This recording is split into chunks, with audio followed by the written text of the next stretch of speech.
Hi everyone, my name is Ashlee Woldman and this is my 2023 SURF experience. So first, just a little bit about me. I am from a small town in Virginia called Roanoke, as you can see with that star there. I currently go to West Virginia University with an anticipated graduation of May 2024. I am majoring in biomedical engineering with a minor in neuroscience. So here's a little bit about the lab I got to work in. I worked in the Williams lab in the BME department here at UF, and I was mentored by a postdoc, Mohammed. So a little bit about my project. For this summer program, I looked into the mechanical and structural properties of the dura. So here is a picture of the dura we used from a pig. So what is the dura? The dura is a stiff membrane that protects the brain from injury. It lines the inner surface of the skull, so it's between the skull and the brain. So why is this important? If your dura gets damaged, it can lead to further complications such as stroke or possibly a tumor formation in the brain. To avoid this, when a dura gets damaged, dura grafts can replace that damaged dura, but in order to make these grafts, we have to know the properties of the dura so we can make a graft that resembles such in the brain. So what did we do? First, we extracted the dura, as you can see in that last image. Then we sectioned the dura into regions of interest. So we have the lateral, posterior, and medial sections. After that, we then sectioned each of the sections with a cryostat machine, which you can see in this photo here behind me. Following the sectioning, we looked at structural properties and mechanical properties. So first, for the structural properties, what we did, this is the section dura here, and we did H&E staining on the dura, as you can see in this photo. Following the H&E staining, we imaged the dura, and these were the type of images we saw. This top image is a stitch of the whole dura. This bottom image is a close-up, and you can see the wavy fibers there, and those are the collagen fibers, which is what we want to analyze.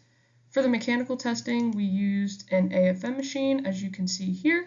This measures the Young's modulus of the dura, which will show us the stiffness, and that is still in progress, so we do not have any conclusive data on that yet. After the staining and the mechanical testing, we have to do analysis. So for the structural analysis, we did it through a program called ImageJ. First, we looked at the anisotropy, which you can see in this photo, and that is the order of the fibers. And then we looked at their tortuosity, which is the waviness of the fibers, which was also done in ImageJ through a plugin that looks something like this in this photo. For the mechanical analysis, like I said, data is still being collected, so that has not been done yet. So what did we find? Posterior section, as you can see in gray, has the largest tortuosity out of these sections. The medial has the lowest tortuosity, which you can see in blue here. And then down to anisotropy, the medial and posterior lateral sections, which are in blue and in yellow here, have the highest anisotropy. And then the lateral, which you can see in orange, has the lowest anisotropy. So what exactly does all of that mean? So we found that the sections with the highest anisotropy, which were the posterior, lateral, and media, were towards the center of the dura. So the center of the dura is thinner than the edges, so it would make sense that that middle part would have more dura, and in correlation they would probably have more stiffness, so it could be about the same stiffness throughout. The lateral section showed a low anisotropy, or a low order of fibers, and a low Young's modulus, so from this we can conclude that less order could possibly mean less stiffness. So if the fibers are not as ordered, then it's not as strong of a material. Although we are still working to get this data, so we can't make a complete conclusion yet, but from what we've seen, that would make sense.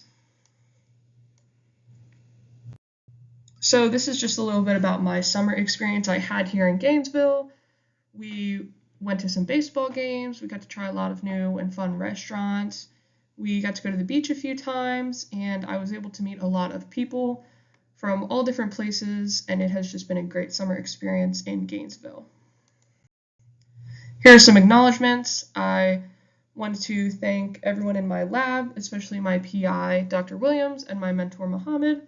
Through the SURF program, Mike and Ashlee have given us a lot of information and fun things to do this summer, and of course the Herbert Wertham College of Engineering, as well as the Department of Biomedical Engineering.